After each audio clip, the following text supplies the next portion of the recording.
All right, red tide's still around. I guess it's not as bad as it was back in August, but it's such a huge story. You know, I got some texts over the weekend from some people living in Venice Inlet. A big snook died right there in the inlet in Venice, and there were other fish struggling as well. So it's not going away anytime soon.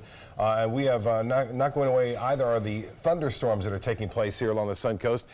This photo was grabbed off a camera, a 360 camera, looking northward now near Siesta Key. That line of intense storms progressing toward the coast, already generating lightning on area beaches. You should be indoors off the beaches right now, anywhere along the Suncoast west of I-75, as an intense line of storms has really built up. You just see the firing up of those storms. That west coast breeze is kind of hanging right there with a general easterly flow. That east coast breeze has made its way all the way over to the west coast, and when those two collide, it really intensifies the storms. We're going to see similar conditions again tomorrow afternoon, and then on Wednesday maybe a little bit more southeasterly flow. But boy, the lightning has been intense in South Sarasota County. Another round heading toward Northport. You had one go through already.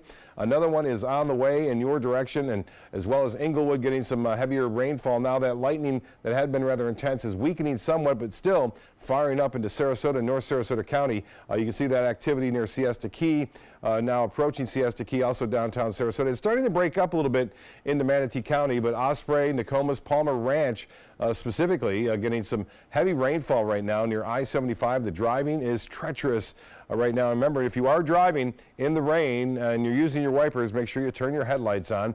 You can see that rainfall not as intense in Braden, still getting a few lightning strikes there all the way over to Heritage Harbor and near Waterleaf. Some rainfall there, but not as intense. Near Bayshore Gardens, some rain as well. We're going to see these storms continue on this westerly course for the next hour or so, and then things will start to calm down, say after 7, 8 o'clock tonight. We'll look for fair skies overnight, and then they'll be back again tomorrow afternoon. The summer pattern not leaving anytime soon. It's going to stick around through Tuesday and even Wednesday. I mentioned Wednesday maybe a little bit more south flow, so the convergence won't be as strong, but there'll still be some storms around even on Wednesday afternoon. Your day planner, start things off, looks good for drop off for school. It looks to be good. Fair skies. Noon, hot and warming up. We'll have high temperatures near 90 degrees again with afternoon showers and storms developing. Well, it's really active in the tropics once again, but the good news is nothing having an impact on land at this point. The system that you see right there, remnants of Leslie. Leslie actually still a tropical storm. This is remnants of Kirk, another tropical wave coming off the coast of Africa. And we have this system we were talking about last week, maybe moving close to the Carolinas. There's a 50% chance developing. There's the path and track expected.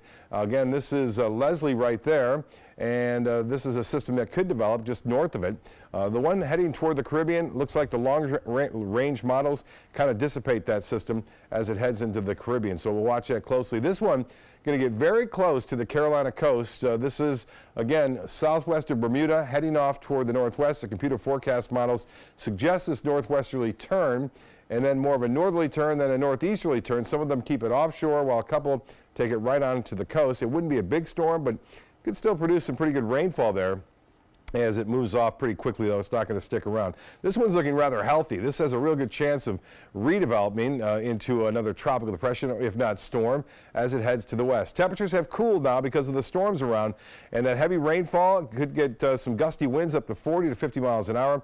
The heat index gone down. Obviously, the winds have turned to the east now, indicating that line has moved through the airport or at least near it.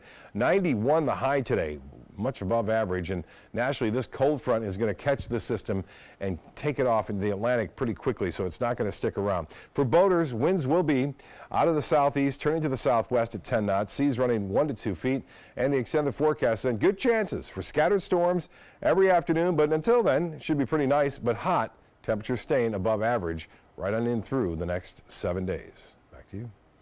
All right, Bob, thank you.